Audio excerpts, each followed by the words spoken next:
Hello and welcome back to my YouTube channel जिसका नाम है सुमित सर बीपीएससी टीचिंग। दोस्तों आज मैं आपके लिए लेके आया हूं दोस्तों 120 नंबर का 120 क्वेश्चन का full length mock test BPSC TRE 4.0 के लिए। दोस्तों ये स्पेशली आपके प्राइमरी लेवल के लिए बनाया गया है और इसमें दोस्तों आपको सारे जितने भी जनरल सब्जेक्ट आपके होते हैं सारे सब्जेक्ट मिलेंगे। मैथ रीजनिंग भी दोस्तों आपको इसमें देखने को मिलेगा। तो चलिए देर नहीं करते हैं और हम लोग शुरुआत करते हैं आज के पेपर की। तो भारत में घोषित की गई पहली रामसर साइट थी। देखिए दोस्तों रामसर जो आर्द्रभूमि सम्मेलन था वो आपके 2 फरवरी को हुआ था, इसीलिए 2 फरवरी 1971 को हुआ था। इसीलिए दोस्तों आपके 2 फरवरी को विश्व आर्द्रभूमि दिवस मनाया जाता है। 2 फरवरी को विश्व आर्द्रभूमि दिवस मनाया। तो कह रहा है भारत में घोषित की गई पहली रामसर साइट दोस्तों हो जाएगी चिल्का झील। चिल्का झील कहाँ पर है? ओडिशा में है। खारे पानी की सबसे बड़ी झील है ओडिशा में। और 1981 में ही दोस्तों 1981 में ही क्या हुआ था कि केवलादेव राष्ट्रीय उद्यान भी रामसर साइट घोषित की गई थी। ठीक है, तो पहले चिल्का झील को घोषित किया गया था, दूसरे नंबर पे केवलादेव राष्ट्रीय उद्यान। चिल्का झील ओडिशा में है, केवलादेव कहाँ पर दोस्तों? राजस्थान में। सुंदरबन डेल्टा विश्व का सबसे बड़ा डेल्टा है दोस्तों। ब्रह्मपुत्र नदी की मतलब दोस्तों माजुली नदी द्वीप पे दोस्तों ये बनता है। ठीक है, ब्रह्मपुत्र नदी पर ये दोस्तों आपके बनता है पश्चिम बंगाल में सुंदरबन डेल्टा। चलिए देखो 5 जून 1972 को स्टॉकहोम सम्मेलन हुआ और तभी वहीं पर स्टॉकहोम सम्मेलन में दोस्तों विश्व पर्यावरण दिवस घोषित कर दिया गया 5 जून 1972 को। कब? 5 जून 1972 को। लेकिन दोस्तों प्रथम बार ये यानी दोस्तों फर्स्ट टाइम आपके ये सेलिब्रेट किया गया था 1973 में। 1973 में। तो सही आंसर आपका हो जाएगा 1973। चलिए कोश का सिद्धांत किसके द्वारा प्रतिपादित किया गया था दोस्तों? स्लाइडन और स्वान के द्वारा। आपके जो कोश का सिद्धांत है वो दोस्तों स्लाइडन एंड स्वान के द्वारा प्रतिपादित किया गया था 1939 में। कब दोस्तों? 1939 में। चलिए पाचन की क्रिया निम्न में से किसकी उपस्थिति में ही संभव है? दोस्तों पाचन की क्रिया आपके निम्न एंजाइम, आपके जो एंजाइम है एमाइलेज है, ट्रिप्सिन है, टाइलिन है, इनकी उपस्थिति में ही दोस्तों क्या होता है? संभव होती है। तो देखो यहाँ पर एंजाइम तो ऑप्शन है ही नहीं, तो आपका सही ऑप्शन हो जाएगा उपयुक्त में से कोई नहीं, क्योंकि ये सिर्फ और सिर्फ एंजाइम की उपस्थिति में ही पाचन की क्रिया होती है और ऑप्शन में एंजाइम दिया ही नहीं है। चलिए गीता बोध किसके द्वारा लिखी गई है? दोस्तों गीता बोध किसके द्वारा लिखी गई है? तो अब आपको यहाँ पर देखना है, जैसे कि डॉक्टर भीमराव अंबेडकर हो गए, महात्मा गांधी जी दोस्तों आपके हो गए, ठीक है, जवाहरलाल नेहरू, इनकी दोस्तों की किताबें इनकी बहुत ज़्यादा पूछी जाती हैं। फिलहाल आपकी जो गीता बोध है वो महात्मा गांधी जी के द्वारा लिखी गई है।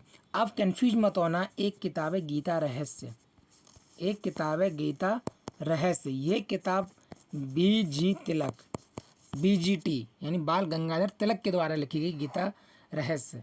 ठीक है दोस्तों, डॉक्टर भीमराव अंबेडकर की दोस्तों एक किताब है मतलब वेटिंग फॉर अ वीज़ा। और दोस्तों इनके द्वारा ही 20 जुलाई 1924 को मुंबई में तत्कालीन बम्बई में बहिष्कृत हितकारी सभा की भी स्थापना की गई थी। जवाहरलाल नेहरू जो कि मोतीलाल नेहरू जी के सुपुत्र थे, भारत के प्रथम प्रधानमंत्री भी थे, इनकी एक किताब है इसका नाम है क्या नाम? Discovery of India. ठीक है दोस्तों, डिस्कवरी ऑफ इंडिया, जो कि सबसे ज़्यादा पूछी जाती है। कौमी आवाज़, ठीक है दोस्तों, ये इनकी क्या है? किताब है जवाहरलाल नेहरू की। ठीक है, RBC की मात्रा दोस्तों मापी जाती है हीमोसाइटोमीटर में। किस में मापी जाती है? हीमोसाइटोमीटर में। गैल्वेनोमीटर, अमीटर दोस्तों आपको पता है इसमें क्या ही नापते हैं, बहुत ही बार बार पूछे गए हैं। ब्लैक फुट रोग किसके कारण दोस्तों होता है? देखो दोस्तों पारा के कारण दोस्तों आपके होता है मिनी माता। कैडमियम के कारण होता है एटाई।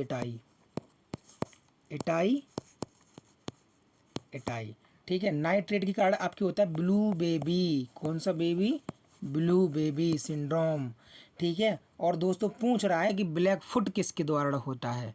तो दोस्तों ब्लैक फुट आपके आर्सेनिक के द्वारा होता है। किसके द्वारा? आर्सेनिक के द्वारा होता है। किसके? आर्सेनिक के द्वारा होता है। तो दोस्तों मैंने यहाँ पे चारों एक ही दोस्तों आपको एक ही प्रश्न में 4 प्रश्न मैंने आपको बता दिए हैं। चलिए निम्न में से कौन सा उपकला ऊतकों का कौन कैंसर है? निम्न में से कौन सा उपकला ऊतकों का कैंसर? ये दोस्तों आपके कार्सिनोमा। कौन सा? कार्सिनोमा दोस्तों आपके उपकला ऊतकों का कैंसर है। तो 8 नंबर का ऑप्शन नंबर ए दोस्तों एकदम सही हो जाएगा। लेंस कार्य करता है, ये तो बताने की जरूरत नहीं है, प्रकाश के अपवर्तन के नियम पर। प्रकाश के दोस्तों अपवर्तन के नियम पर कार्य करता है। ठीक है, तो क्वेश्चन नंबर 9 का ऑप्शन नंबर हो जाएगा दोस्तों आपके ए। सबसे कठोर धातु दोस्तों कौन सी है? देखो दोस्तों, सबसे कठोर धातु की जब भी आपसे बात की जाएगी तो देखो, जो टंगस्टन है वो सबसे मजबूत धातु है। कैसी? सबसे दोस्तों आपकी मजबूत धातु है। लिथियम तो सबने सुना होगा, ये क्वेश्चन कई बार। लिथियम सबसे हल्की धातु है। लिथियम सबसे हल्की धातु है। अब देखो दोस्तों, ऑस्मियम। ऑस्मियम सबसे भारी धातु है। ऑस्मियम सबसे भारी धातु है, लेकिन उसमें पूछा क्या सबसे कठोर? तो सबसे कठोर दोस्तों धातु आपकी हो जाएगी क्रोमियम। सबसे कठोर धातु हो जाएगी क्रोमियम। तो यहाँ ऑप्शन में है नहीं, तो ऑप्शन हो जाएगा उपयुक्त में से कोई नहीं। ऑप्शन आपका हो जाएगा उपयुक्त में से कोई नहीं। महात्मा गांधी जी ने 1930 में कौन सा आंदोलन शुरू किया था? सबको पता है, सविनय अवज्ञा आंदोलन। सविनय अवज्ञा आंदोलन। इसमें दोस्तों आपके डांडी मार्च चलाता है, नमक सत्याग्रह भी इसको ही कहते हैं। तो दोस्तों 12 मार्च से, डेट काफ़ी बार पूछी गई है विभिन्न विभिन्न एग्जामों, 12 मार्च से 6 अप्रैल। ठीक है दोस्तों, 12 मार्च से 6 अप्रैल इसकी डेट थी। चलिए, और हाँ, यहाँ से दोस्तों आपकी प्रीवियस ईयर में क्वेश्चन पूछा गया था कि जो सविनय अवज्ञा आंदोलन है, ये गांधी जी सोच रहे थे कि सविनय अवज्ञा आंदोलन है सिर्फ और सिर्फ पुरुषों तक सीमित रखें। किस तक? पुरुषों ही इसमें भाग लेंगे। लेकिन एक थी कमला देवी चट्टोपाध्याय। ठीक है, कमला देवी चट्टोपाध्याय, ये दोस्तों एक थी, तो ये उनकी सहयोगी थी, ये उनकी मित्र ही थी, महिला मित्र थी।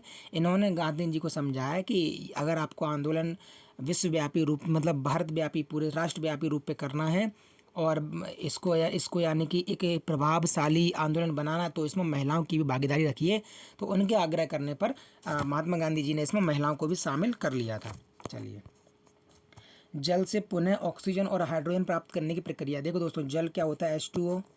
तो O तो ऑक्सीजन हो गया, और हाइड्रोजन के 2 मूल क्या हो गए? ये तो हाइड्रोजन के 2 मूल है और ये ऑक्सीजन का 1 मूल है। तो H2O जब इन दोनों को मिलाते हैं तो जल बनता है। ऑक्सीजन हाइड्रोजन को मिलाते हैं। अब इसी H2SO दोबारा से हाइड्रोजन और ऑक्सीजन जो हम प्राप्त करेंगे वापस से उसी फॉर्म में, तो वो प्रक्रिया कहलाती है आपकी इलेक्ट्रोलिसिस प्रक्रिया। कौन सी? इलेक्ट्रोलिसिस प्रक्रिया। दोस्तों जो भी आपके दोस्तों जो भी वनस्पति ऑयल जो रिफाइन होते हैं, तो उनको जो रिफाइन किया जाता है वो दोस्तों आपके हाइड्रोजनीकरण विधि होती है। हॉर्न सिल्वर किसे कहते हैं? दोस्तों इसमें कह रहा है हॉर्न, पहले तो आपको बता दूं कि सिल्वर जो आयोडाइड होता है वो दोस्तों आपकी कृत्रिम वर्षा में प्रयोग होता है। किस में?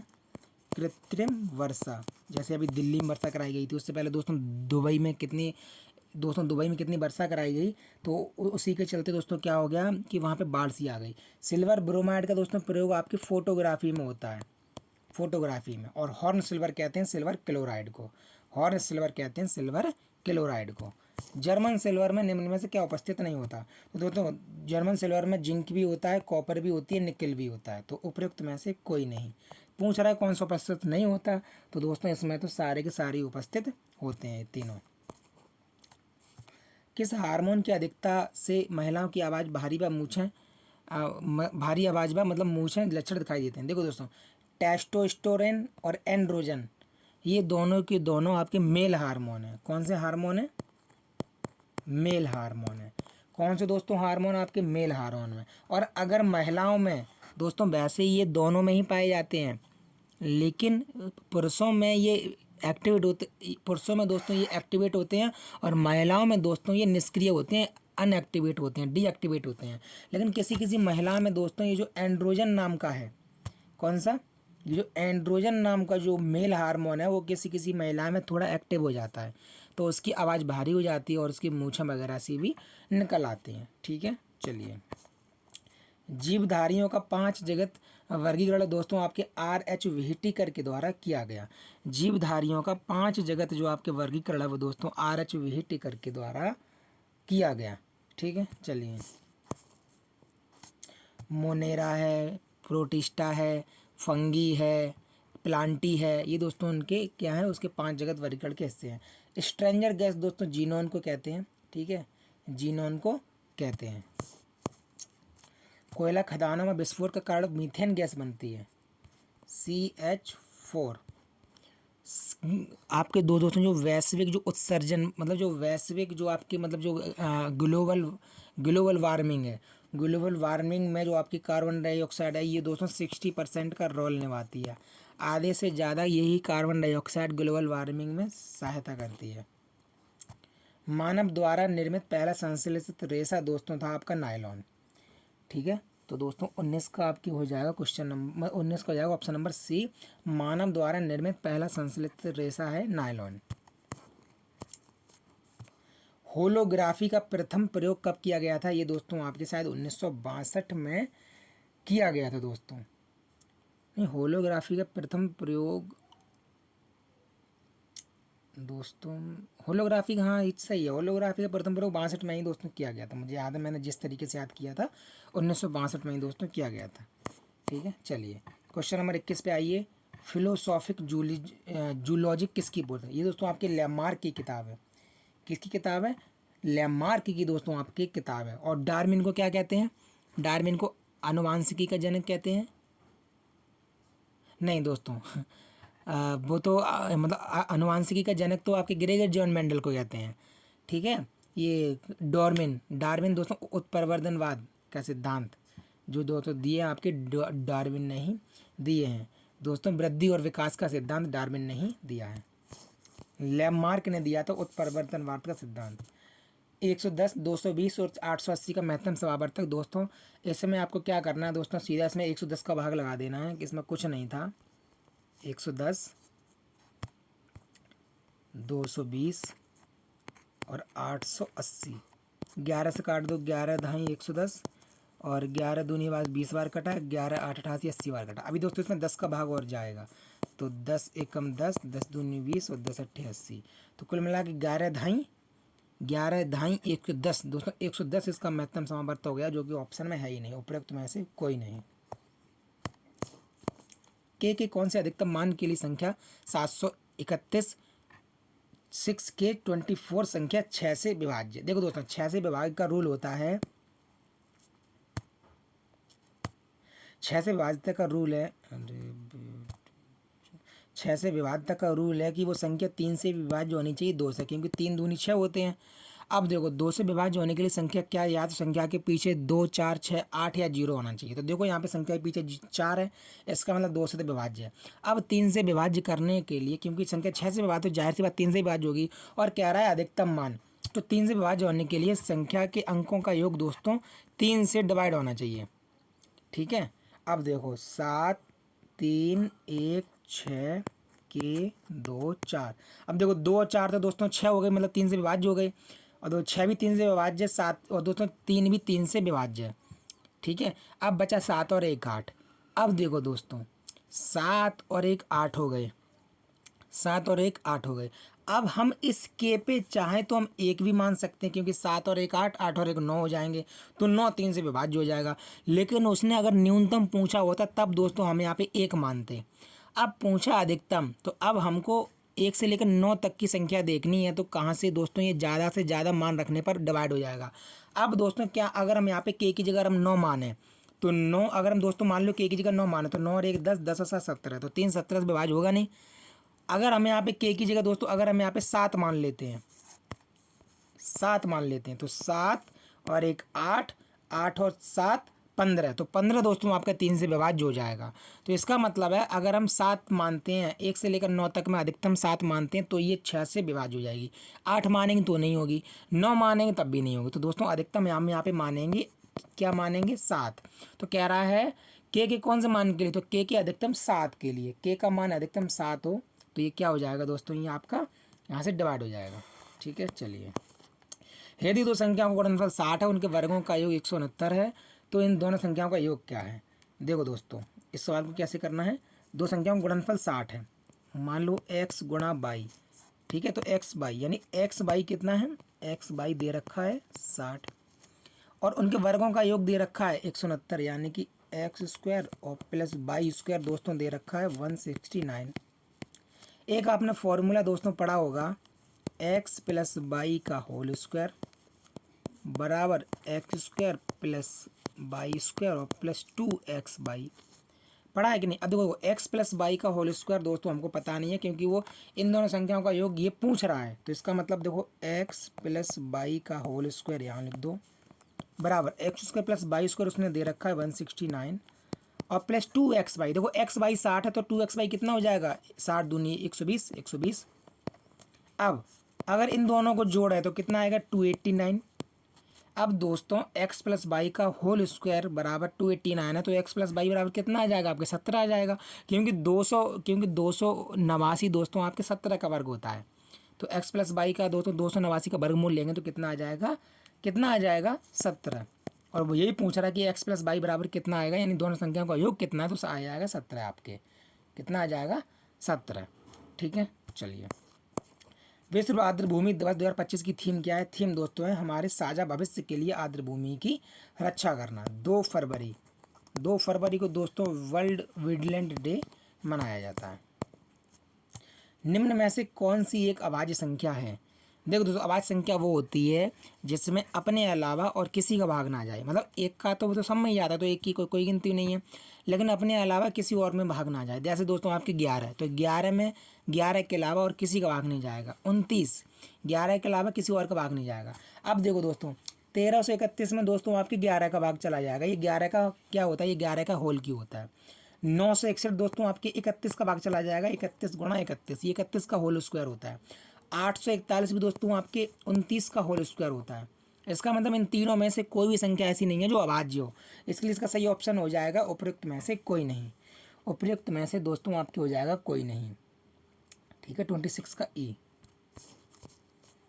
देखो देखो दोस्तों, जो सबसे बड़ी घात होती है, वही हमारा क्या होती है? वही हमारा लासा होती है। अब यहाँ देखो सबसे बड़ी घात कौन सी है? देखो घात तो माइनस की 81 है, लेकिन माइनस की 81 तो दोस्तों माइनस में बड़ी है ना, और बड़ा तो पॉजिटिव में माना जाता है। तो माइनस की सबसे बड़ी इसमें होगी 4 पे घात 12। सबसे बड़ी घात होगी 4 पे घात 12। क्या हम इस 4 पे घात 12 को 4 पे घात 6 और गुणा 4 पे घात 6 नहीं लिख सकते क्या? भाई देखो 4 पे घात 6 गुणा 4 पे घात नहीं लिख सकते? लिख सकते हैं, क्योंकि गुणा में घातें जुड़ जाती हैं। तो जब हम इन दोनों को गुणा करेंगे तो 4 का तो देखो क्या हो जाएगा? 4 पे घात 12 हो जाएगी। इसका मतलब ये भी ऑप्शन सही है, ये भी ऑप्शन सही है। तो उपयुक्त में से एक से अधिक सही हो गया। उपयुक्त में से एक से अधिक सही हो गया। इसको देखो दोस्तों, 3/4, 6/7, 7/11, 5/11 को आरोही क्रम में व्यवस्थित कीजिए। अब देखो दोस्तों 3/4 में भाग लगाओगे तो 4 का सबसे पहले भाग लगाओगे। सबसे पहले जैसे यहाँ लिख लो 3/4 पहले लिख लो, तो यहाँ क्या आएगा? देखो 4 का पहले 4 का भाग 3 में लगेगा नहीं, तो 0 पॉइंट कर लो, मतलब पॉइंट ले लो। ठीक है, यहाँ पे दशमलव रख लो। अब देखो 4 7 28 बचे 2, 20 हो गए। 4 पंजे 20, 0.75। अब देखो 6/7 कर लो बराबर 0 पॉइंट कर लो, क्योंकि भाग तो जाएगा ही नहीं। 60 हो गया, तो 7 8 56, 7 8 56, 4 बचे 40 हो गए। 7 पंजे 35, तो 0.85 हो गया। अब यहाँ कर लो, अब यहाँ दोस्तों 7/11 कर लो, 7/11 कर लो। अब यहाँ पे देखो भाग लगाओ, तो 11 पंजे 55, 11 छिंग 66, तो 0.66 मतलब 0.6 बचे 4, 11 छिंग 66 तो बचे 4, 40 हो गई। 11 3 33, 2 अंक तक देख लो, पता चल जाएगा। 5/12, तो देखो 0 पॉइंट और 12 चौक 48 बचे 2, 20 हो गए। 12 कम 12। अब दोस्तों आरोही क्रम में देख लो तो सबसे कम इसमें ये वाला 5/12 वाला सबसे कम 5/12, फिर 7/11, तो 5/12, 7/11, यही दोस्तों आपके ऑप्शन नंबर बी एकदम सही हो जाएगा। 28 का दोस्तों आपके बी नंबर सही हो जाएगा। चलिए अब ज़रा इसको थोड़ा सावधानी पूर्वक इसको कीजिएगा।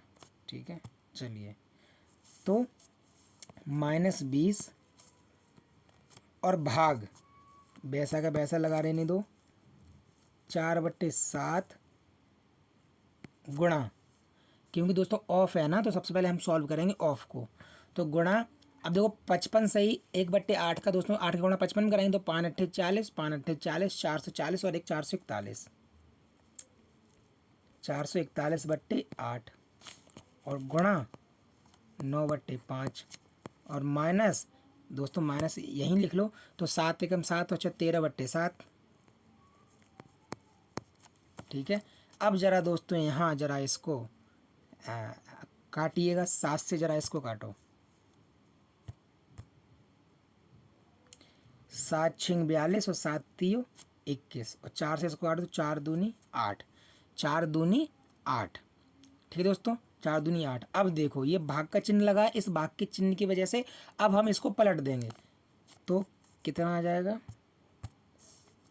-20 गुणा जो जो ऊपर दोस्तों 63/2 हैं, अब ये हो जाएंगे 2/63, 2/63 और गुणा 9/5 तो ये है ही, और -13/7।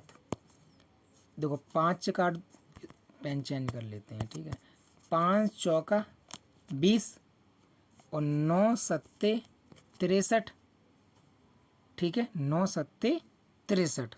तो ऊपर तो हो गया 4 दूनी 8/7, तो कितना हो जाएगा, कितना हो गया 8/7। ये माइनस का है दोस्तों, माइनस का 8/7 और माइनस का 13/7, तो कुल मिलाई कितना हो गया, इन दोनों का एलसीएम लो तो 7 का आ गया 7, और -8 और -13 दोस्तों कितने हो गई, -21, -21 और 7 तियो 21, यानी कि -3 दोस्तों आपके आंसर आ गया। कितना आ गया, -3। ठीक है, चलिए 4 किलो वजन के केक से कितने, अरे ये तो बहुत ईजी है। देखो 4 किलो केक है और वजन से 2/3 करना है, तो 3 पहुंच जाएंगे ऊपर, तो गुणा 3 हो गया, और 2 दूनी 4 और 2 तियो 6, कितने कटेंगे दोस्तों, 6, और 6 ऑप्शन में है ही नहीं, 6 दोस्तों ऑप्शन में है ही नहीं, तो उपरोक्त में से कोई नहीं। चलिए ज़रा इसको देख लीजिएगा। जैसे कि दोस्तों कह रहा है x+y का 15%, x-y का 18% है। अब हमको पता ही नहीं है कि कितने का x+y का 15%, x-y का 18% है, तो यहाँ पर मान लो, यहाँ पर दोस्तों आप लगभग ऐसे मान के करो कि x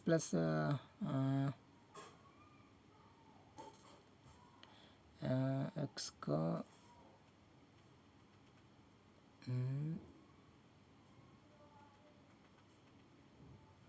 चलो इसको डायरेक्ट ही इसको करके देखो। ठीक है, ऐसे करके देखो, देखो x+y, देखो x+y का 15%, तो 15/100 बराबर x-y का दोस्तों x-y का कितना 18/100,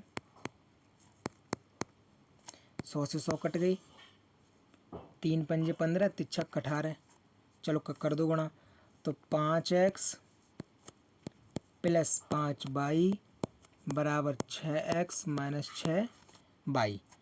अब देखो इसमें क्या करना है, x को इधर ले जाओ, तो 6x - 5x तो आ जाएगा कितना, x बराबर, अब माइनस के 6y आएंगे इधर, तो कितने हो जाएंगे, + 6y, तो ये कितने हो जाएगा, x बराबर 11y हो जाएगा, x बराबर 11y, x बराबर 11y दोस्तों हो जाएगा। ठीक है, और ये क्या कह रहा है, x+y का 15% बराबर x - y का 18% है, तो यहाँ पर x बराबर 11/22,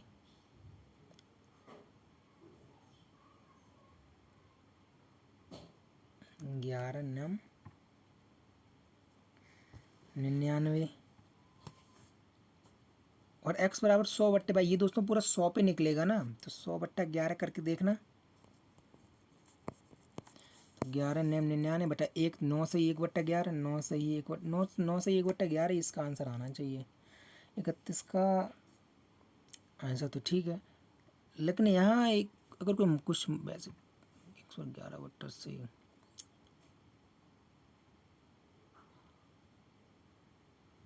हाँ यहाँ पर अगर यानी ऐसे करके मान लो, ठीक है मान लो तो जल्दी हो जाएगा, ये तो हो ही गया।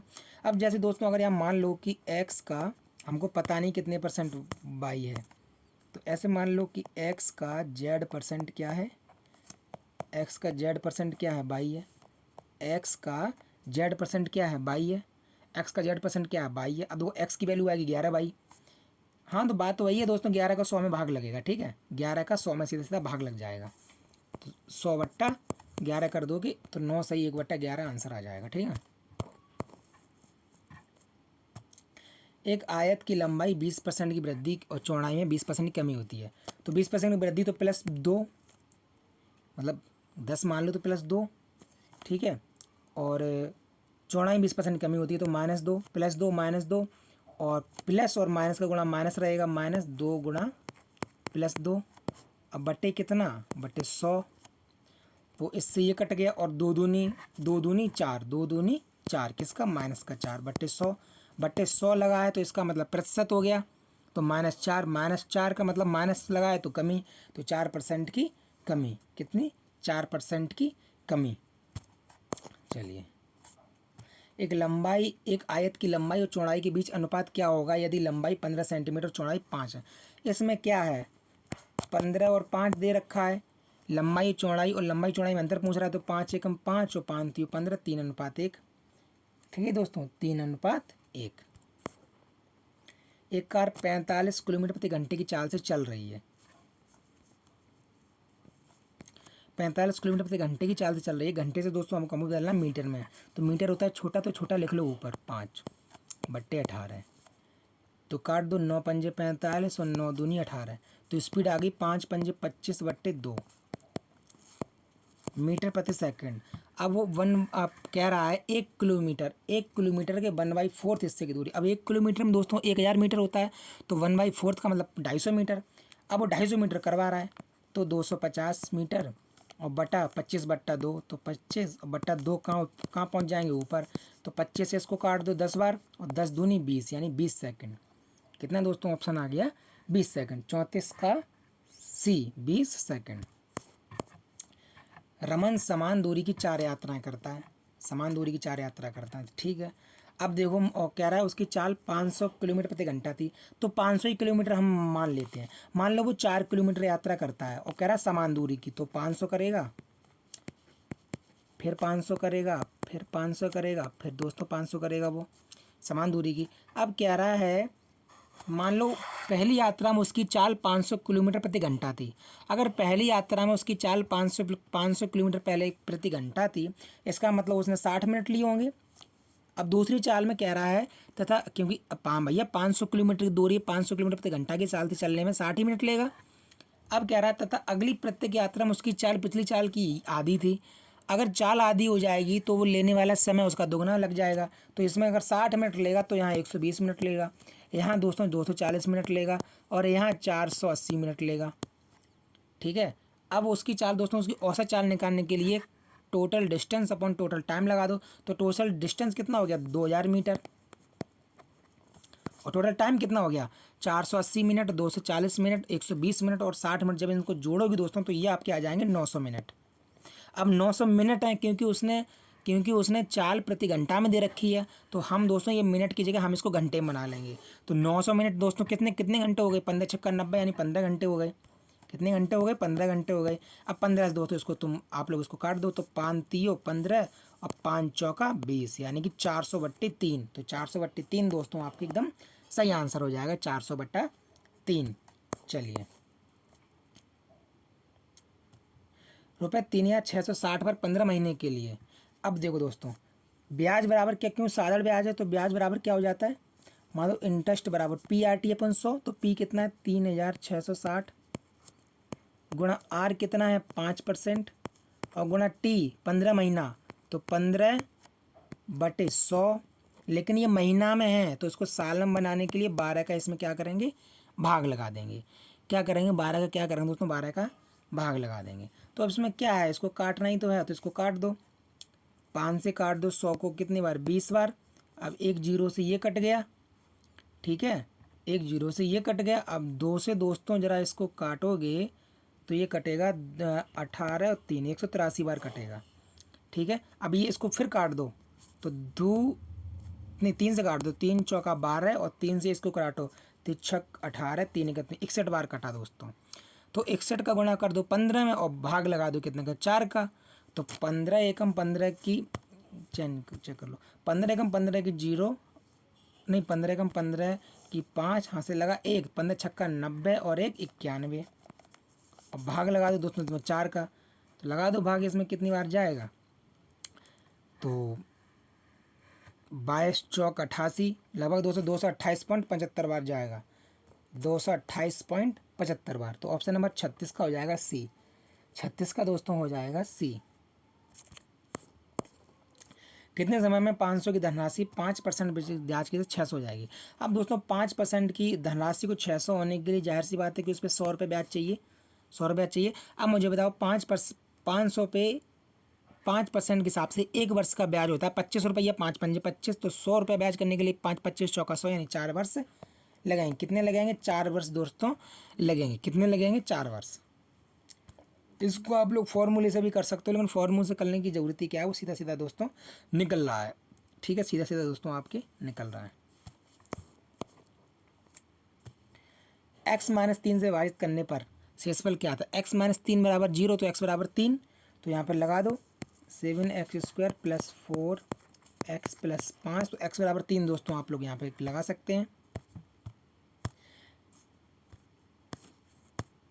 तो 7 और गुणा x बराबर 3 रखोगे, 3 का स्क्वायर मतलब 9, 3 त्रिका 9, प्लस 4 x की जगह रखोगे 3, तो 4 3 12, प्लस 5, तो 7 9 63, प्लस 12 और प्लस 5, तो कितने हो गए? 12 5 17, 17 और 63 दोस्तों कितना हो गया? 80। 80 आपको हो गया।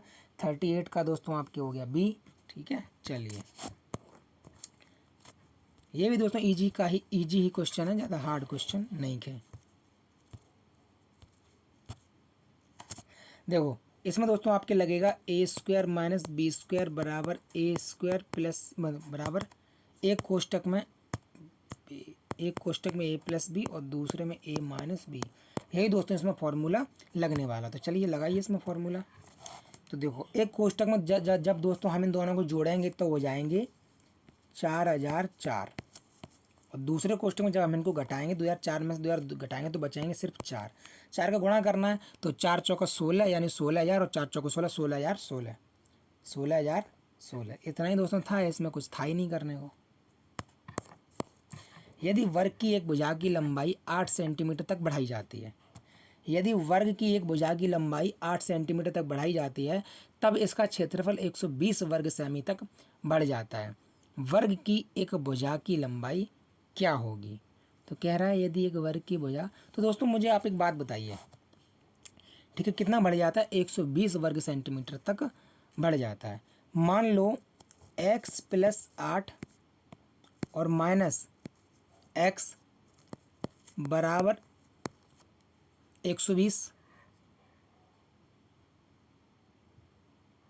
क्या ऐसा लिख सकते हैं? तो उसका क्षेत्रफल कह रहा है, तो क्षेत्रफल का मतलब भुजा का स्क्वायर होता है। अगर मान लो एक भुजा x + 8 तो दूसरी x ही होगी, तभी तो भुजा में 8 सेंटीमीटर बढ़ता है, तो भुजा का वर्ग होता है मतलब क्षेत्रफल। तो x + 8 का स्क्वायर और -x का स्क्वायर, इन दोनों का अंतर कितना है? 120। 120, तो ज़रा इसको करो सॉल्व। x + 8 यानी x² + 64 और प्लस 2 8 16x और -x²,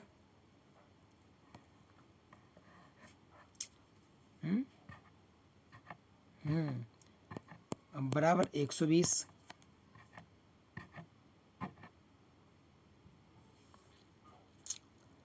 अच्छा कुछ गड़बड़ हो रहा है क्या? चलिए करिए, गड़बड़ होगा तब देखा जाएगा। तो -x² से प्लस का x² कट गया, बचा कितना?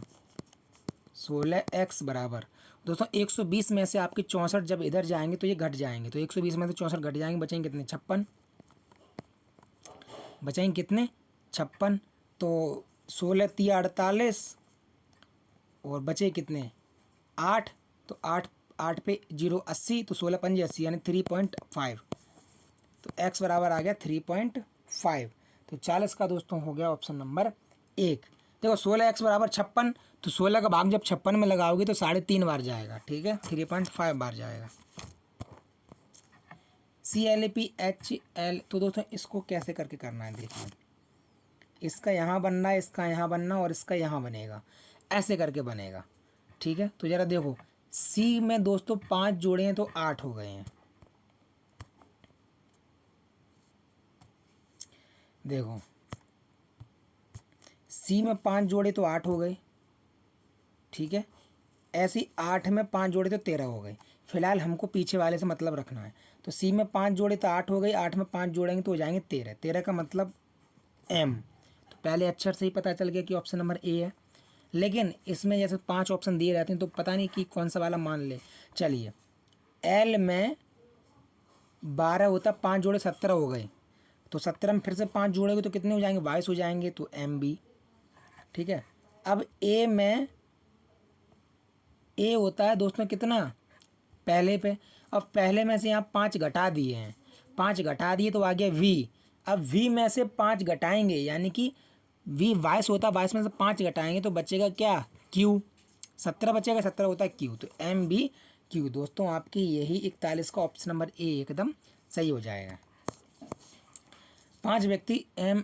दोस्तों ये क्वेश्चन ही आपका गलत है कि ये दोस्तों मुझ पर क्वेश्चन टाइप करते में ही गलत हो गया था, क्योंकि यहाँ पर 5 व्यक्ति हैं M N O P Q और यहाँ पर के है ही नहीं, और दोस्तों मैंने यहाँ पर के टाइप कर दिया तो इसकी वजह से इसकी लैंग्वेज ही पूरी बदल गई है। तो दोस्तों इसमें के आगे आगे और सवाल आएंगे वो करवा देंगे, इसको छोड़ दीजिए, ठीक है।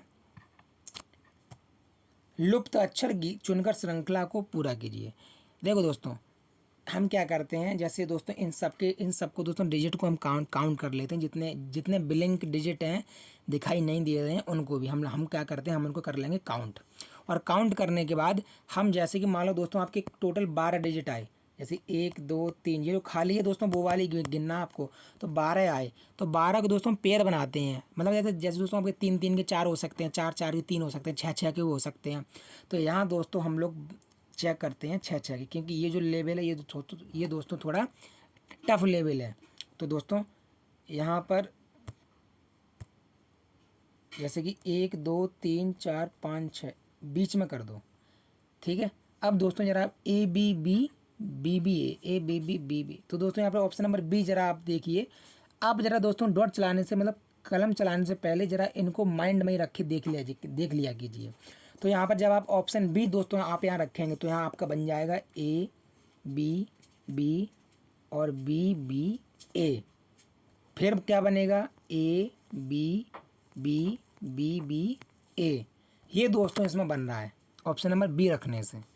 तो आपको इसके पेयर बनाना है, 3 का भी बन सकता था, यहाँ पर 4 का भी बन सकता था, ठीक है दोस्तों, 3 का 4 का। इसके बाद दोस्तों यहाँ पर आपके 6 का भी बन सकता था, तो 6 का ही दोस्तों यहाँ पर बना है, 6 का ही दोस्तों आपके यहाँ पर बना है। चलिए उस विकल्प का चयन कीजिए जिसमें संख्या इस तरह से संबंधित है जैसे कि निम्न समूह में संख्या है। तो ज़रा दोस्तों यहाँ पर दिमाग लगाइए, मैं भी लगा रहा हूँ आपके साथ में।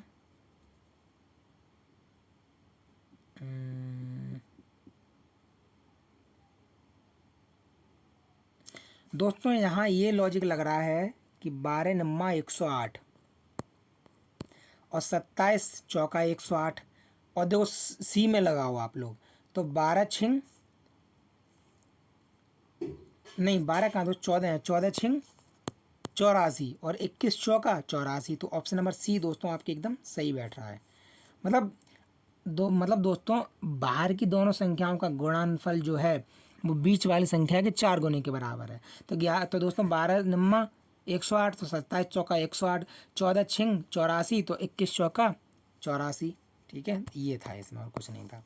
ए बी की बहन है, सी बी की माँ है, क्या है इसमें, ए बी की बहन है,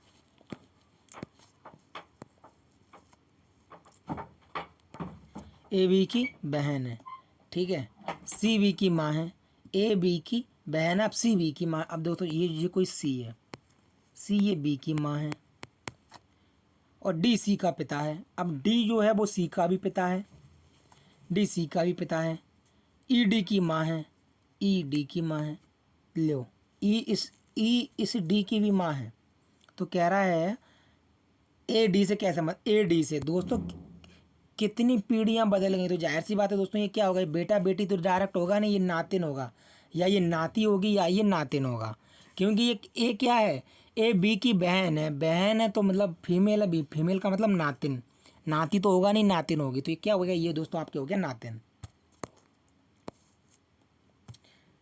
लुकोमा शब्द के प्रत्येक अक्षर को वर्णाक्रम में व्यवस्थित किया जाता है। तो कर लो इसको, वर्णाक्रम में व्यवस्थित करो। सबसे पहले दोस्तों आएगा ए, फिर आ जाएगा ए के बाद सी, फिर आएगा ई, ए सी ई, फिर आ जाएगा आपके एल, फिर आ जाएगा एल के बाद नहीं, एल के बाद आएगा एम, फिर आ जाएगा ओ, फिर आ जाएगा यू। तो 1 2 3 4 5 6 7, 1 2 3 4 5 6 7। ठीक है, अब क्या रहा है, तो अंग्रेजी वर्णानुक्रम में बाएं से तीसरे, बाएं से तीसरे, तो बाएं से तीसरा दोस्तों कौन हो गया, ई, बाएं से तीसरे, और दाएं से दूसरे, दाएं से दूसरा क्या हो गया, ओ। कह रहा है इन दोनों के बीच में कितने अक्षर हैं, तो देखो ई होता 5वें नंबर पर और ओ होता 15 नंबर पर। तो हमको 5 और 15 को काउंट नहीं करना है, इनके बीच की संख्याओं को काउंट करना है। तो दोस्तों 15 में से 5 गए, बचे 10, लेकिन उसमें से एक एक्स्ट्रा माइनस करना है, क्योंकि हमको 5 काउंट नहीं करना है, 5 को भी छोड़ देना है, क्योंकि बीच की संख्या पूछी है। तो दोस्तों कितने, 15 में से 5 गए, बचे 10, 10 में से एक और एक्स्ट्रा माइनस करेंगे तो बचे 9। तो ऑप्शन नंबर बी आपकी एकदम सही हो जाएगा। लुप्त पद को ज्ञात कीजिए। पहली संख्या दोस्तों 3 का वर्ग, 3 का वर्ग, और ये क्या है,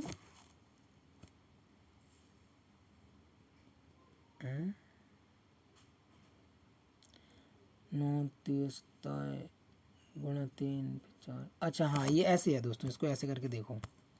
9 में दोस्तों 3 का पहले गुणा किया तो 9 3 27, फिर 4 जोड़ दिए 31, फिर इसमें 5 का गुणा किया, फिर 6 जोड़ दिए। अब इसमें 7 का गुणा हुआ, अब इसमें 8 जोड़ेगा तो 1127 और प्लस 8 दोस्तों कितने हो जाएंगे, 1135।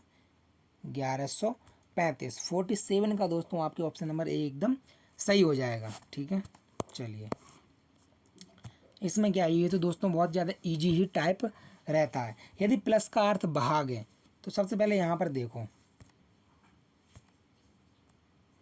सबसे पहले यहाँ पर देखो, तो 63 गुणा 24 है, तो उसको क्या करेंगे, 63 गुणा को लिखा है माइनस, तो 63 माइनस 24, प्लस को लिखा है, प्लस का अर्थ भाग, तो 24 भाग 8, और भाग को लिखा है गुणा, तो गुणा 2, और माइनस को लिखा है प्लस, तो प्लस 3। अब इसको क्या करना है, तो 8 3 24, तो 8 3 24 और 3 63 में से घट जाएंगे तो बचेंगे कितने,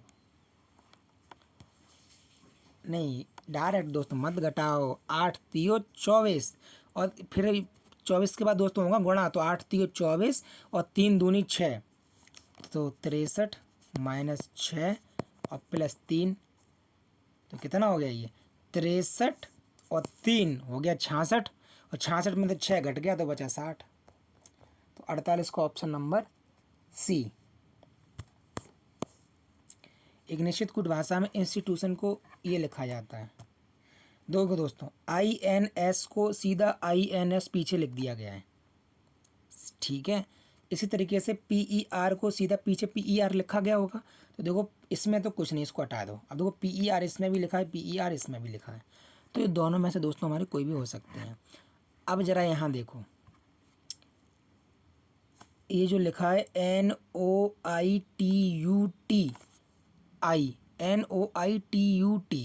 और यहाँ भी लिखा है NOITUT, तो देखो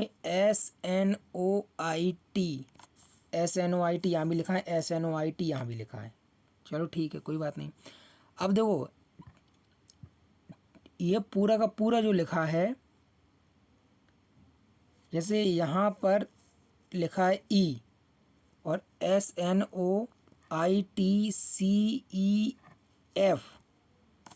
और यहाँ पे E है और यहाँ पर F है, तो यहाँ पर तो EF आएगा ना, E तो आएगा नहीं, तो ऑप्शन नंबर सी आपकी एकदम सही हो जाएगा।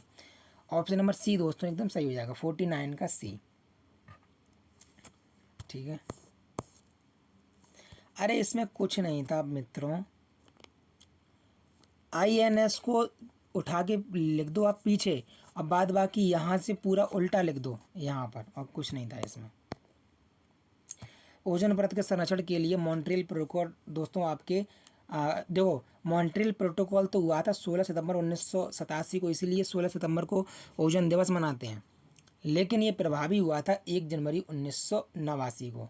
16 सितंबर 1987 को दोस्तों ये आपके हुआ था, लेकिन प्रभावी 1 जनवरी 1989 को प्रभावी हुआ था। और 2 फरवरी को दोस्तों आपके वेटलैंड दिवस मनाया गया था, 2 फरवरी को। ठीक है, चलिए। रामकृष्ण मिशन की स्थापना किसके द्वारा की गई थी? ये लोग आप दोस्तों कमेंट में इसको छाप के आप लोग बताइएगा। ठीक है, कमेंट में छाप के बता दोगे कि नहीं बताओगे? बताओगे नहीं, मुझे पता है ना, नहीं बताओगे।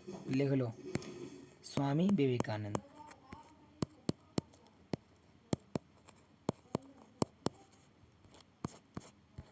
स्वामी विवेकानंद, स्वामी विवेकानंद। ठीक है दोस्तों। और ये जो रामकृष्ण मिशन था, इसका इसका जो हेड क्वार्टर था वो दोस्तों था वेल्लूर मठ। वो था बेल्लूर मठ, जो कि कहाँ पर, बंगाल में स्थित था, हुगली नदी के किनारे। तो फिलहाल इसकी स्थापना पूछ रहा है तो 1897 में। नील दर्पण समाचार पत्र किसके द्वारा संपादित किया गया था? ये तो दीनबंधु मित्र के द्वारा संपादित किया गया था। किसके द्वारा? दीनबंधु मित्र के द्वारा। तो कब किया गया था? 1859-62 के आसपास। ठीक है दोस्तों, चलिए।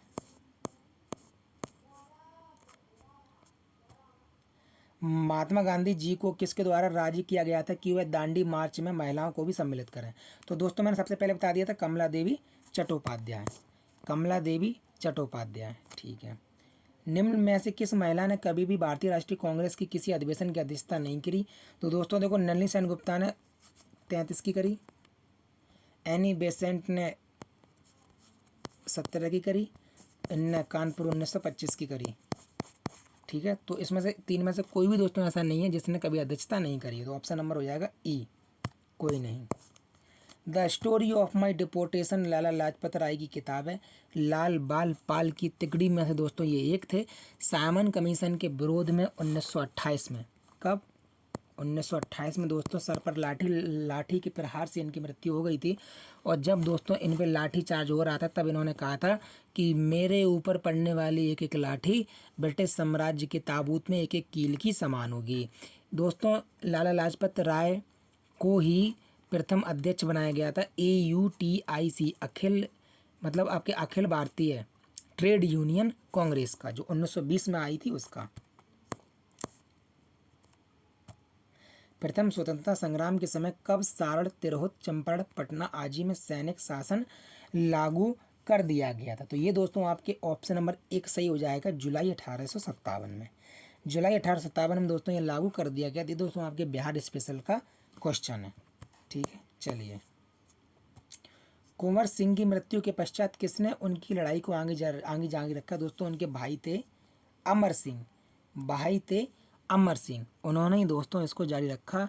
दोस्तों कुंवर सिंह की मृत्यु पूछी गई थी कब हुई? तो दोस्तों 23 अप्रैल को ये घायल हो गए थे, और उसके 3 दिन बाद 26 अप्रैल को, कब? 26 अप्रैल को दोस्तों 1858 को इनकी मृत्यु हो गई। ठीक है, 80 वर्ष की आयु में। बिहार के आरा, जिला आरा जगदीशपुर से ये दोस्तों संबंधित थे। इंडियन नेशनल सोशल कॉन्फ्रेंस के सदस्य थे, ये दोस्तों आपके थे महादेव गोविंद रानाडे। कौन थे? महादेव दोस्तों गोविंद रानाडे। ठीक है, और हाँ, महादेव गोविंद रानाडे दोस्तों इसके सदस्य थे, और इनको सुकरात कहा जाता है।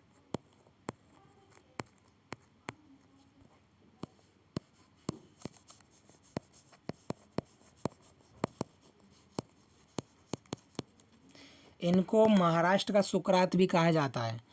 ठीक है, महाराष्ट्र का दोस्तों इनको सुकरात भी कहा जाता है। चलिए। अखिल भारतीय ट्रेड यूनियन कांग्रेस के प्रथम अध्यक्ष दोस्तों कौन से? लाला लाजपत राय थे। प्रथम अध्यक्ष कौन थे? लाला लाजपत राय। और पूछ ले प्रथम महासचिव कौन थे? तो दोस्तों आपके दीवान चीवन लाल थे, लिख लो।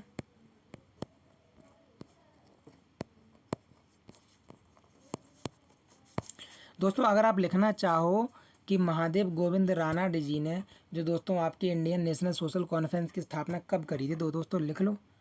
अगर लिखना चाहो तो दोस्तों 1887 में की थी। ठीक है, 1887 में की थी, रघुनाथ राव के साथ मिलकर। लंदन में इंडिया हाउस की स्थापना किसके द्वारा की गई दोस्तों? आपके श्यामजी कृष्ण वर्मा के द्वारा की गई 1905 में। अब देखो, एक आपने वीडी सावरकर के द्वारा संस्था स्थापित की गई थी, अभिनव भारत समाज। अभिनव भारत समाज, उसी अभिनव भारत समाज के एक मेंबर थे मदनलाल ढींगरा। इन्होंने ही दोस्तों लंदन में सर कर्जन वायली की हत्या कर दी थी। और यही क्वेश्चन बीपीएससी टीआरई 3.0 में पूछा गया था कि लंदन में सर कर्जन वायली की हत्या किस क्रांतिकारी के द्वारा की गई थी? तो दोस्तों ये आपके मदनलाल ढींगरा के द्वारा की गई थी। और दोस्तों ये सदस्य थे वीडी सावरकर ने जो अभिनव भारत समाज बनाया था संस्था, उसके, जो कि 1904 में बनाया था। किसने उदारवादियों की याचिका एवं याचना की नीति का कड़ा विरोध किया था? बाल गंगाधर तिलक ने 1905 के बनारस अधिवेशन में। 1905 के बनारस अधिवेशन में, जिसकी स्थापना मतलब जिसकी अध्यक्षता दोस्तों किसने करी थी? गोपाल कृष्ण गोखले जी ने। गोपाल कृष्ण गोखले वही गोपाल कृष्ण गोखले हैं जिनकी सुधारक पत्रिका है, जिनको भारत का ग्लैडस्टोन भी कहा जाता है, और साथ में गोपाल कृष्ण गोखले महात्मा गांधी जी के राजनीतिक गुरु भी थे। महात्मा गांधी जी अफ्रीका से कब लौटे? 9 जनवरी 1915 को। ठीक है, अंतर्राष्ट्रीय प्रवासी भारतीय दिवस। खिलाफत आंदोलन, खलीफा का पद समाप्त होते ही समाप्त हो गया था। तो खलीफा का पद कब समाप्त हुआ थी दोस्तों? 1922 में। 1922 में दोस्तों आपकी खलीफा का पद भी समाप्त हो गया था। स्वराज पार्टी का कौन सा सदस्य केंद्रीय विधानसभा का अध्यक्ष भी बनाते हैं दोस्तों? विट्ठल भाई पटेल। विट्ठल भाई पटेल केंद्रीय विधानसभा के अध्यक्ष भी बने थे। भारतीयों ने किस कमीशन को व्हाइट मैन कमीशन, ये तो सबको बच्चे को पता होगा, साइमन कमीशन। इस साइमन कमीशन में कुछ 7 लोग थे, लेकिन दोस्तों इन 7 लोगों में से सारे के सारे लोग विदेशी थे। 7 के 7 लोग दोस्तों सबके सब लोग क्या कौन से थे? गोरे थे। कैसे थे? गोरे थे। इसलिए दोस्तों इन लोगों को क्या कहा, इसलिए दोस्तों इस कमीशन को व्हाइट मैन कमीशन कहा गया। और ये 1927 को ये बना था लंदन में, और भारत आया 1928 में। और भारत में जैसे ही दोस्तों ये मुंबई तट पर पहुंचा, वैसे ही इसका बहिष्कार होने लगा। 2011 की जनगणना भारत में कौन सी जनगणना थी दोस्तों? 2011 की जनगणना भारत में 15वीं जनगणना थी। ठीक है दोस्तों, कौन सी जनगणना थी? 15वीं जनगणना थी। ठीक है, अब मैं इसके बारे में आपको बता दूं, लॉर्ड मेयो के समय में 1871 में पहली जनगणना हुई, पहली, लेकिन ये नियमित जनगणना नहीं थी। ठीक है दोस्तों, तो दोस्तों ये जो आपकी जो जनगणना थी, ये दोस्तों आपकी नियमित जनगणना नहीं थी। ठीक है, चलिए अब इसके बाद 1881 में दोस्तों, 1871 नहीं, मैं भूल गया, 1872 में लॉर्ड मेयो के शासनकाल में पहली जनगणना हुई थी, जो कि नियमित नहीं थी। लेकिन उसके बाद 1881 में लॉर्ड रिपन के समय में दोस्तों प्रथम जनगणना शुरू हुई। कौन सी प्रथम जनगणना शुरू हुई थी? ठीक है दोस्तों, जो कि आज दिन तक चल रही है, वहीं से दोस्तों काउंट की जाती हैं। अगर पूछ ले 2011 की जनगणना स्वतंत्र भारत की कौन सी जनगणना थी, तब दोस्तों आपसे 7 नंबर हो जाएगा, फिलहाल 15 नंबर। स्वतंत्र भारत की 7वीं जनगणना थी, और दोस्तों जब से जनगणना शुरू हुई है नियमित रूप से, तब की दोस्तों ये 15वीं जनगणना थी। ठीक है, दोनों ही क्वेश्चन अलग अलग हैं। राष्ट्रीय जनजातीय अनुसंधान संस्थान का कहाँ स्थित है दोस्तों? आपके नई दिल्ली में स्थित है। कहाँ दोस्तों स्थित है? आपकी नई दिल्ली में स्थित है। 2011 की जनगणना के अनुसार भारत की सबसे बड़ी जनजाति कौन सी है? भील जनजाति। खास तौर पे दोस्तों ये राजस्थान में निवास करती है, और ये भारत में पाई जाने वाली कुल जनजातियों का 38% है। मतलब दोस्तों मान लो कि 100 जनजाति पाई जाती हैं, मतलब 100 लोग जनजाति पाई जाती हैं, 100 में से 38 तो भील ही भील है। और भील के बाद दोस्तों गौंड जनजाति दूसरे नंबर पर आती है, गौंड जनजाति। किस जनजाति को भारत के साथ साथ म्यांमार की भी नागरिकता प्यार? तो ये दोस्तों आपके नागालैंड की जनजाति है, कोन्याक। नागालैंड की जनजाति है कोन्याक। ठीक है दोस्तों, और ये गांव है लोगेवा गांव, लोगेम्बा गांव है। ये दोस्तों गांव नागालैंड में भी आता है और ये म्यांमार में भी आता है, इसलिए दोस्तों इस गांव में जनजाति रहती है। इसको म्यांमार और भारत दोनों की नागरिकता प्राप्त है। कुपोषण से निपटने के लिए कहाँ उपहार दूध कार्यक्रम दोस्तों छत्तीसगढ़ में लॉन्च किया गया? ठीक है, चैंपियंस ऑफ द अर्थ दोस्तों ये आपके एनवायरनमेंट से संबंधित है। पर्यावरण विकास या पर्यावरण को बचाने के लिए पुरस्कार दिया जाता है। हाल ही में दोस्तों ये दिया गया था माधव गाडगिल को ये दिया गया था। काफ़ी इम्पोर्टेंट पुरस्कार है। और दोस्तों ये आपकी united nation environment programme UNEP के द्वारा दिया जाता है। भारत किस वर्ष तक अपना खुद का अंतरिक्ष स्टेशन स्थापित करेगा? 2035 तक। ठीक है। भारत का पहला मधुमेह बायो बैंक कहाँ दोस्तों स्थापित किया गया था?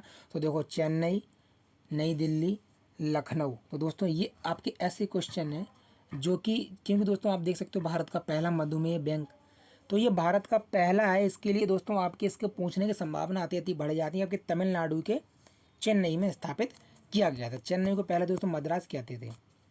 उपराष्ट्रपति जगदीप धनखड़ ने कहाँ भारत के पहले भू विज्ञान संग्रहालय? ये दोस्तों इन तीनों में से कहीं नहीं किया है। इसका हो जाएगा उपयुक्त में से कोई नहीं। तो सही आंसर आपके हो जाएगा ग्वालियर। सही आंसर दोस्तों आपके हो जाएगा ग्वालियर। ठीक है, सही आंसर आपके हो जाएगा ग्वालियर। ग्वालियर कहाँ पर है? मध्य प्रदेश में। रियो शिखर सम्मेलन संबंधित है दोस्तों 1992 वाला जैव विविधता से। किससे? जैव विविधता से। ग्रीन हाउस गैस उत्सर्जन 1997 का क्योटो प्रोटोकॉल। ओजोन परत दोस्तों 1987 का कौन सा? ओजोन परत कौन सा? मॉन्ट्रियल, ईरान, मॉन्ट्रियल नहीं, कनाडा। निम्नलिखित में से सर्वहारी जंतु है। सर्वहारी जंतु दोस्तों कौन सा हो जाएगा? कौन सा? देखो सर्वहारी जंतु देखो दोस्तों, शाकाहारी तो जो हर्बी जो हर सब्जी खा ले, हरी सब्जी खा ले, वो शाकाहारी। कार में जो छुप छुप के जो मांस खाए, मुर्गा ले ले कार में बैठ के मांस खाए, वो हो जाएगा मांसाहारी। ओमनीवोरस जो बेचारा क्या है? ओमनी चलाता है। जो ओमनी चलाता है वो क्या है? सर्वहारी। ओमनी कौन चलाएगा? इंसान चलाएगा। और मानव कैसा? मानव सर्वहारी में आता है। मानव क्या चलाता है? कार चलाता है। ओमनी कार चलाता है, तो मानव हो गया ओमनीवोरस, क्योंकि वो सर्वहारी में। तो 76 का ऑप्शन नंबर सी हो जाएगा। चलिए दोस्तों, इकोसिस्टम शब्द का प्रथम बार प्रयोग कब किया गया था? इकोसिस्टम शब्द का प्रथम बार प्रयोग दोस्तों 1935 में किया गया था। 1935 में दोस्तों सबसे पहले इसका प्रयोग किया गया था ऑर्थर जी टेंसले के द्वारा। ऑर्थर जी टेंसले के द्वारा। हिंदी भाषा के लिए साहित्य अकादमी पुरस्कार दोस्तों गगन गिल को मिला है। किसको मिला? गगन गिल को मिला। किसके लिए? जब तक मैं आई बहार, जब तक मैं आई बहार, है ना, बंदर रोटी बार लेकर भाग चुका था। भारत के पहले वायु विटुमेन राष्ट्रीय राजमार्ग का उद्घाटन ये दोस्तों आपके नागपुर किया जाएगा। कहाँ किया जाएगा? 79 दोस्तों आपके कहाँ किया जाएगा? नागपुर में किया जाएगा। ठीक है दोस्तों। देश का पहला डिजिटल म्यूजियम महाराष्ट्र में बनेगा। और ये जैन समुदाय संबंधित है। किससे? जैनों की है। भू प्रॉपर्टी में सबसे प्रचुर मात्रा में पाई जाने वाली धातु आपकी कौन सी? एल्युमिनियम। तत्व पूछता, गैस पूछता तो ऑक्सीजन हो जाती। निम्नलिखित में से कौन सा चट्टान का क्वार्टजार्ट क्वार्टजार्ट तो रूपांतर चट्टान। ठीक है, कौन सी? रूपा। जीवाश्म वगैरह से हो जाएगी दोस्तों आपकी अवसादी। ठीक है, जीवाश्म से हो जाएगा अवसादी। पृथ्वी की देखो दोस्तों, पृथ्वी की भूमध्य रेखीय परिधि लगभग 41,100 कुछ है, लेकिन मोटा मोटा दोस्तों लगभग में आपके 40,000 बताओगे। आप कितना बताओगे? 40,000। 83 की दोस्तों ऑप्शन नंबर बी हो जाएगा आपका। 83 का ऑप्शन नंबर बी। क्षेत्रफल को देखते हुए विश्व का सबसे बड़ा पठार कौन सा कहलाएगा? तिब्बत का पठार। कौन सा कहलाएगा? तिब्बत का पठार। लगभग दोस्तों 25 लाख वर्ग किलोमीटर, 25 लाख वर्ग किलोमीटर में फैला दोस्तों तिब्बत का पठार। निम्न में से कौन सी चट्टान प्रणाली नवीनतम है? देखो दोस्तों, सबसे प्राचीन पूछे तब तो हो जाएगा आर्कियन की चट्टान है। और सबसे नवीनतम पूछे तो हो जाएगा गोंडवाना। सबसे नवीनतम पूछे तो दोस्तों हो जाएगा आपका गोंडवाना। 85 का सी। चलिए, विश्व में सबसे बड़ा कोयला भंडार किस देश में? ये दोस्तों आपके संयुक्त राज्य अमेरिका में। कहाँ पर दोस्तों? संयुक्त राज्य। और दोस्तों संयुक्त राज्य अमेरिका की जो खान है ब्लैक थंडर, ये विश्व की सबसे बड़ी कोयला खदान की खान है। विश्व की सबसे बड़ी कोयला खदान की खान है। इसके बाद दोस्तों छत्तीसगढ़ में हमारे जो छत्तीसगढ़ में जो दोस्तों हमारी जो कोरबा की खदान है, वो विश्व की दूसरे नंबर पर आने वाली खदान है। ठीक है। गेवरा जो कोयल माइन है, कौन सी? गेवरा कोयल माइन छत्तीसगढ़ में कोरबा में स्थित है, वह विश्व की दूसरी है। और सबसे ज़्यादा विश्व की सबसे बड़ी कौन सी है? ब्लैक थंडर, ये यूएसए में है। चीन का अटाकामा जो रेगिस्तान है वो दोस्तों सोने के लिए भी जाना जाता है, चांदी के लिए, तांबा के लिए, लेकिन सबसे ज़्यादा पूछे तो दोस्तों तांबा के लिए। लेकिन वो पूछ रहा है किस खनिज के संबंधित भंडार करते हैं, तो दोस्तों उपरोक्त में से एक से अधिक, यानी इन तीनों के लिए जानी जाती है। गेहूं का सबसे बड़ा निर्यातक देश कौन सा है? रूस। प्राकृतिक रबड़ का सबसे बड़ा उत्पादक दोस्तों, प्राकृतिक रबड़ का जो मूल पौधा है वो ब्राज़ील का था, लेकिन ब्राज़ील में दोस्तों पौधे में ये क्या लग गया? वायरस लग गया, पौधे खराब हो गए। इसलिए अब जो सबसे बड़ा जो दोस्तों आपके उत्पादक है वो कौन सा? थाईलैंड है। कौन सा है? थाईलैंड। थाईलैंड में जाओ, बैंकॉक वगैरह घूम के आओ, अच्छी जगह है। कोलकाता किस नदी किनारे स्थित है? ये दोस्तों आपकी कोलकाता हुगली नदी किनारे स्थित है। किसके? और हुगली नदी दोस्तों क्या है? हुगली नदी आपके गंगा नदी की ही एक शाखा है, और इसी नदी किनारे कोलकाता स्थित है। और इसी हुगली नदी में क्या हुआ था? भारत की पहली अंडर वाटर मेट्रो रेल भी चलाई गई। तो ये किसके किनारे स्थित है? कोलकाता हुगली नदी। और हुगली नदी यहाँ ऑप्शन में है नहीं, तो उपयुक्त में से कोई नहीं। इंदिरा गांधी नहर परियोजना से कौन कौन से राज्य लाभान्वित होते हैं? राजस्थान भी होता है, पंजाब भी होता है, यानी कि इस उपयुक्त में से एक से अधिक। उपयुक्त में से एक से अधिक। भारत का पहला निजी बंदरगाह दोस्तों ये आपके मुंद्रा बंदरगाह, ये अडानी ग्रुप, अडानी, वही अडानी जिसके पीछे आपके वो पड़े रहते हैं राहुल गांधी, वही अडानी है, अडानी। ठीक है। और ये दोस्तों आपके ये कहाँ पर है? कच्छ, गुजरात। गुजरात के कच्छ में दोस्तों आपके मुंद्रा बंदरगाह है। ये सबसे पहला भारत का निजी बंदरगाह, ये लगभग 1998 में स्थापित किया गया था। दक्षिण भारत का देखो दोस्तों, अहमदाबाद तो आपके उत्तर भारत का नहीं, अहमदाबाद तो दोस्तों आपके पूरे भारत का है। अहमदाबाद दोस्तों पूरे भारत का है। ठीक है। कानपुर उत्तर भारत का है। कोयम्बटूर दक्षिण भारत का। तो पूछा इसने कोयम्बटूर, तो कोयम्बटूर दोस्तों आपकी हो जाएगा दक्षिण भारत का।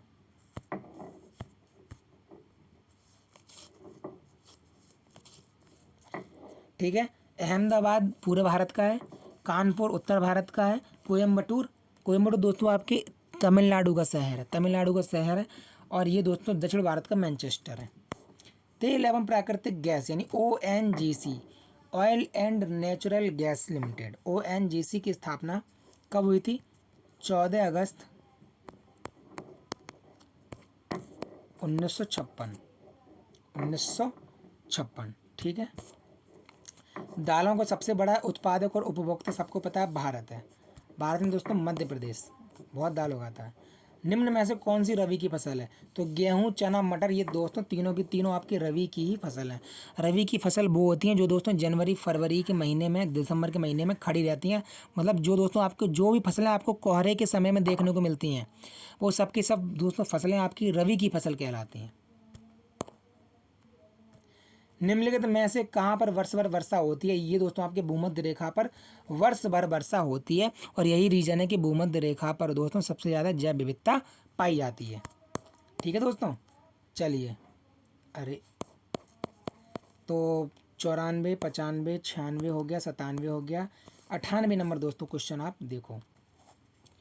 तो दोस्तों विश्व ग्लोब का निर्माता निम्नलिखित में से किसे माना जाता है? मार्टिन बेहम को।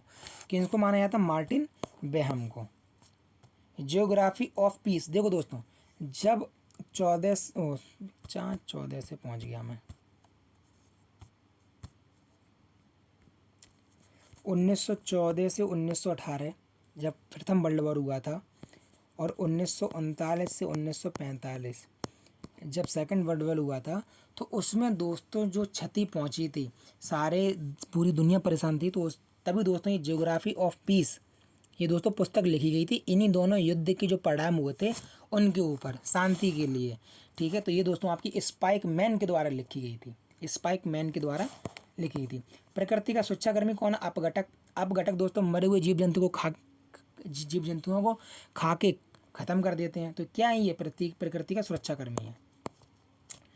भारत में कुल कितने जैव विविधता हॉटस्पॉट हैं? दोस्तों भारत में कुल 4 जैव विविधता हॉटस्पॉट हैं। हिमालय का हो गया दोस्तों, एक तो आपके अंडमान निकोबार का हो गया, नहीं रुको ऐसे करके लिखो, ऊपर से करो। एक तो हिमालय हो गया, हिमालय के बाद दोस्तों ये आपका हो गया इंडो वर्मा क्षेत्र, इंडो वर्मा क्षेत्र हो गया। ठीक है, तीसरा दोस्तों आपके हो गया सुंडा क्षेत्र।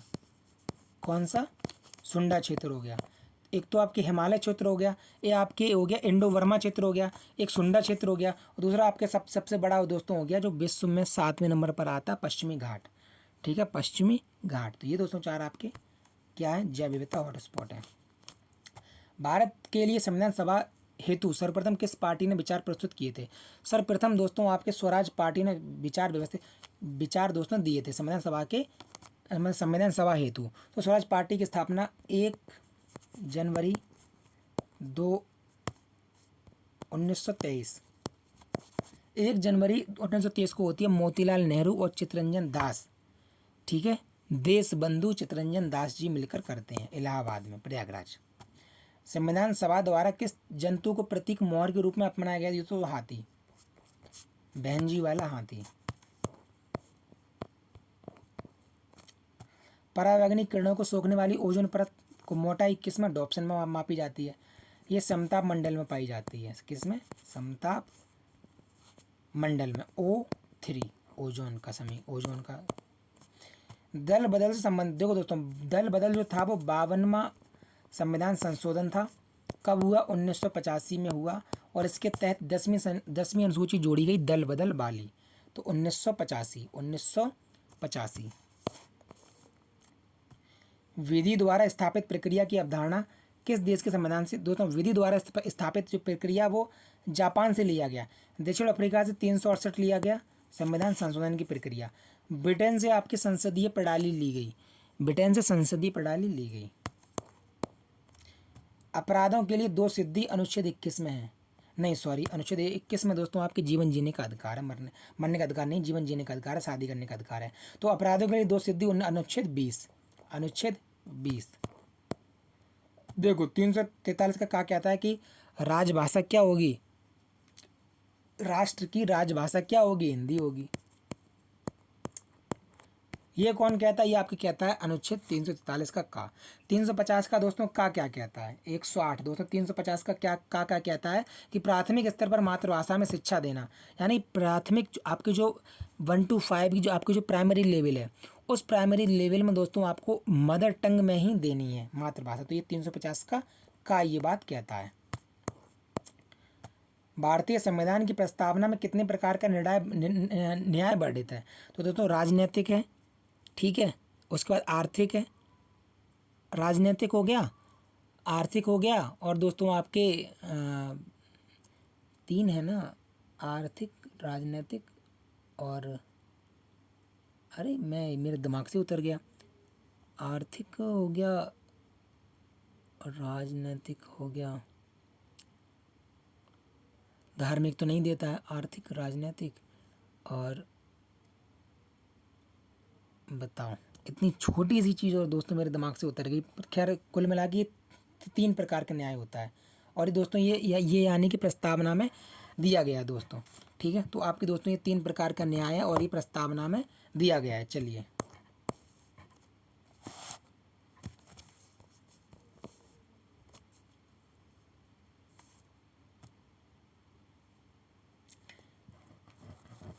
ऊर्जा पिरामिड 10% ऊर्जा का नियम किसने दिया? ऊर्जा पिरामिड में 10% ऊर्जा का नियम दोस्तों आपके दिया लिंडेमान ने। किसने दिया? लिंडेमान ने। ये आपका है, ये घास फूस है, हरे पौधे, ये आपके हैं उत्पादक, प्राथमिक उपभोक्ता, द्वितीय उपभोक्ता, और ये शीर्ष उपभोक्ता है। ठीक है, तो ऊर्जा का 10% का नियम, ऊर्जा एक दिशीय चलेगी, एक दिशा में ऊर्जा चलेगी, और 10% का नियम आपके लिंडेमान ने दिया। निम्न में से किस केंद्र शासित प्रदेशों का राज्यसभा में प्रतिनिधित्व शून्य है? दोस्तों इन तीनों का ही प्रतिनिधित्व राज्यसभा में एकदम शून्य है, उपरोक्त में से एक से अधिक। कोटोपैक्सी ज्वालामुखी आपके इक्वाडोर में पाया जाता है, ठीक है। अटाकामा कहाँ पर है? दक्षिण अमेरिका में, दक्षिण अमेरिका में। मंगोलिया, तो मंगोलिया है ही दोस्तों देश। भारत के वर्तमान लोकसभा अध्यक्ष, देखो दोस्तों भारत के जो पहले जो लोकसभा अध्यक्ष थे वो दोस्तों थे आपके गणेश मधुर मावलंकर यानी जीवी मावलंकर। ये भारत के पहले लोकसभा अध्यक्ष थे। भारत की पहली लोकसभा महिला अध्यक्ष मीरा कुमार थी। लेकिन वर्तमान में कौन है? ओम बिरला। कौन है? ओम बिरला, लोकसभा स्पीकर। इससे पहले भी ओम बिरला ही थे। सूरत किस नदी किनारे स्थित है? सूरत दोस्तों आपके ताप्ती नदी किनारे स्थित है। सूरत ताप्ती नदी किनारे स्थित है। दोस्तों मैं सवा घंटा मुझे हो गया कंटिन्यू बोलते बोलते। दोस्तों आपने अभी तक अगर वीडियो को लाइक नहीं किया तो प्लीज़ यार वीडियो को लाइक कर दो, चैनल को सब्सक्राइब कर दो। प्लीज़ यार रिक्वेस्ट कर रहा हूँ, वीडियो को लाइक कर दो, चैनल को सब्सक्राइब कर दो, ठीक है। तो बढ़ते हैं अगले वीडियो में, अगले प्रश्न की तरफ। निम्न में से कौन संवैधानिक निकाय है? देखो दोस्तों 338 का ए और 338 का बी। ये तो हो गया एससी, ये हो गया एसटी आयोग और ये हो गया ओबीसी आयोग। तो देखो ओबीसी आयोग तो दोस्तों ये पूछ रहा है, ओबीसी आयोग तो इसमें संवैधानिक निकाय क्यों संविधान में उचित है। लोक सेवा आयोग दोस्तों 315 में आता है। भारतीय चुनाव आयोग 324 में आता है। इसका मतलब तीनों के तीनों दोस्तों ये संवैधानिक निकाय हैं। तो उपयुक्त में से एक से अधिक, ठीक है। कपास के लिए कौन सी मिट्टी सर्वाधिक उपयुक्त होती है? सबसे पहले बता दिए दोस्तों काली मिट्टी। काली मिट्टी को ही इसलिए दोस्तों कपासी मिट्टी भी कहते हैं क्योंकि कपास सबसे ज़्यादा काली मिट्टी में उगता है। सबसे ज़्यादा पाई जाने वाली भूभाग पर जलोढ़ मिट्टी, ये सबसे ज़्यादा उपजाऊ है। उपजाऊ मिट्टी में सबसे ज़्यादा उपजाऊ मिट्टी यही है। खास करके दोस्तों ये नदियों द्वारा लाई गई मिट्टी है, इसलिए दोस्तों ये तराई में ज़्यादा पाई जाती है। कांवर झील, अरे भैया तुम बेग टांग के जा रहे हो बेगूसराय, मतलब बेग टांग के जा रहे हो, मतलब तुम दोस्तों अपनी कांवर टांग के जा रहे हो और मेरा बेग बहुत भारी है, ज़रा अपने कांवर पे मेरा बेग भी टांग लो। यानी कांवर झील कहाँ पर है? बेग फॉर बेगूसराय में। और दोस्तों बेगूसराय में ही आपके वो आ रहा है बेगूसराय रिफाइनरी, जिसकी स्थापना 1964 में हुई थी, ठीक है। बेगूसराय में आपकी बेगूसराय जो आपके संयंत्र है उसकी स्थापना, बेगूसराय रिफाइनरी की स्थापना 1964 में हुई थी, ठीक है। बिहार का एकमात्र जो tiger reserve Valmiki tiger reserve है वो दोस्तों पश्चिमी चंपारण में है। और जो दूसरा बनने वाला है वो दोस्तों आपके बनना है कैमूर, रोहतास, कैमूर में, ठीक है। वुमेन कबड्डी वर्ल्ड कप 2025 का आयोजन दोस्तों बिहार के राजगीर में होगा। बिहार के राजगीर, नालंदा। चलिए दोस्तों ये अंतिम क्वेश्चन है। अगर आपने वीडियो को लाइक नहीं किया हो तो प्लीज़ यार वीडियो को लाइक भी कर दीजिए। केंद्र सरकार ने किस राज्य में ऋण सब्सिडी के लिए 47 इथेनॉल परियोजना की मंजूरी दिया है? दोस्तों आपके बिहार को दिया है। किसको? बिहार को। दोस्तों आपने देखा होगा पेट्रोल अभी दो प्रकार की आ रही है, एक तो आ रही है आपकी पेट्रोल नॉर्मल और एक आ रही सुपर पेट्रोल, मतलब जो सुपर वाली पेट्रोल, ठीक है। तो आपकी जो सुपर वाली पेट्रोल है उसमें दोस्तों आपके इथेनॉल मिला दिया जाता है, तो जिससे उसका ईंधन जो इससे दोस्तों उसकी जो ईंधन की जो क्षमता होती है वो बढ़ जाती है, इसलिए वो कुछ ज़्यादा किलोमीटर चलती है, वही दोस्तों आपकी सुपर पावर हो जाती है। तो ठीक है दोस्तों, मिलते हैं अगले वीडियो में, तब तक अपना ख्याल रखें। जय भीम, जय भारत।